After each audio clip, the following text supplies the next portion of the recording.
नमस्कार। चलिए सुनते हैं कहानी बुद्धिमान चूहे। एक जंगल में सभी जानवर भाईचारे तथा प्रेम से रहते थे। जंगल जैसी वहां कोई बात नहीं थी।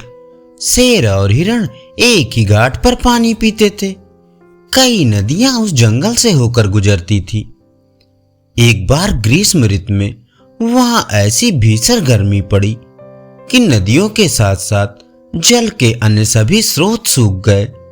वन्य प्राणियों में हाहाकार मच गया और वे सभी पानी की तलाश में यहां वहां चल दिए। लेकिन इस आपदा की सर्वाधिक मार हाथियों पर पड़ी। भारी भरकम शरीर, झुलसा देने वाली गर्मी और पानी की एक बूंद तक नहीं।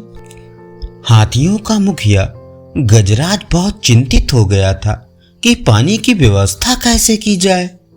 नहाने की बात तो दूर, पीने तक की व्यवस्था कैसे की जाए। तभी उनमें से एक हाथी पूरे आत्मविश्वास एवं भरोसे के साथ बोला, गजराज जी, मुझे पता चल गया है कि पानी कहाँ मिलेगा। आओ मैं तुम्हें ले चलूं। उस हाथी की बात सुनकर सभी हाथियों ने चैन की सांस ली और उसके पीछे पीछे चल दिए। लंबी यात्रा करके वे एक विशाल झील के पास पहुंचे। सभी हाथी पानी देखकर बहुत खुश हुए और वे जोर जोर से चिल्लाने लगे। वे पानी पीकर मदमस्त हो चुके थे। हाथियों का झुंड जिस ओर बढ़ा वहां धरती पर चूहों के बहुत सारे बिल थे। हाथियों के भारी भरकम खंबे जैसे पैरों के नीचे कुचलकर बहुत से चूहे मर गए।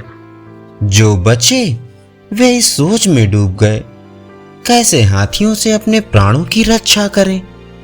सभी चूहों ने सोचा, क्यों ना हम हाथियों के सरदार के पास जाकर याचना करें कि आने जाने का मार्ग बदल लें। सभी चूहे गजराज से मिलने चल दिए। चूहों का मुखिया गजराज से बोला, हमारी कई पुश्तें यहां निवास कर चुकी हैं। ये हमारा पुश्तैनी घर है। लेकिन जब आपका झुंड यहां से गुजरा तो बहुत से चूहे हाथियों के पैरों तले दबकर मर गए। हमारा आपसे अनुरोध है कि आप अपने आने जाने का मार्ग बदल लें। हम छोटे जरूर हैं, शायद आपके काम आ जाएं। जरा जरा से चूहे हमारे क्या काम आएंगे, एक घमंडी हाथी बोल उठा। लेकिन हाथियों का सरदार गजराज बहुत ही दयालु था। बोला, तुम चिंता मत करो, मैं हाथियों को रास्ता बदलने के लिए कह देता हूं। मुखिया के कहने पर हाथियों ने रास्ता बदल लिया। आपकी बहुत कृपा होगी। हमारे योग्य कोई सेवा हो तो हमें याद कर लीजिएगा।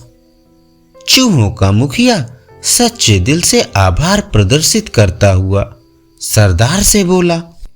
झील के किनारे हाथी और चूहे खुशी से रहने लगे। एक दिन हमेशा की तरह हाथी झील की ओर बढ़ रहे थे कि एक हाथी का पैर फंदे में जा फंसा और वह बुरी तरह पीड़ा से चिघाड़ने लगा। गजराज समझ गया कि यह सब शिकारियों ने किया है। तभी शिकारी आए और उस फंसे हाथी को लेकर चल दिए। सभी हाथी निराश व उदास हो गए। तभी गजराज को चूहों की याद आई।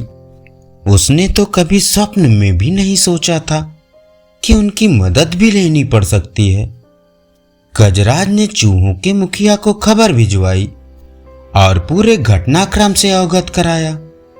चूहों का सरदार बोला, कहाँ बांधा है उसे, हमें वहां ले चलो, हमसे जो बन पड़ेगा करेंगे। हाथियों की पीठ पर बैठकर चूहे उस ओर चल दिए जहां फंदे में फंसे हाथी को शिकारियों ने रस्सी से बांध रखा था। सभी चूहे रस्सी काटने में जुट गए। कुछ ही देर में अपने पैने दांतों से उन्होंने सारी रस्सियां काट डाली और उस हाथी को मुक्त कर दिया। संयोगवश ये वही हाथी था जिसने एक दिन छोटा समझकर चूहों का उपहास किया था। वो बहुत शर्मिंदा हुआ और उसने चूहों के मुखिया से क्षमा याचना की। ऐसी गलती पुनः न दोहराने की बात भी मुखिया से कही। धन्यवाद। अभी आप सुन रहे थे कहानी बुद्धिमान चूहे।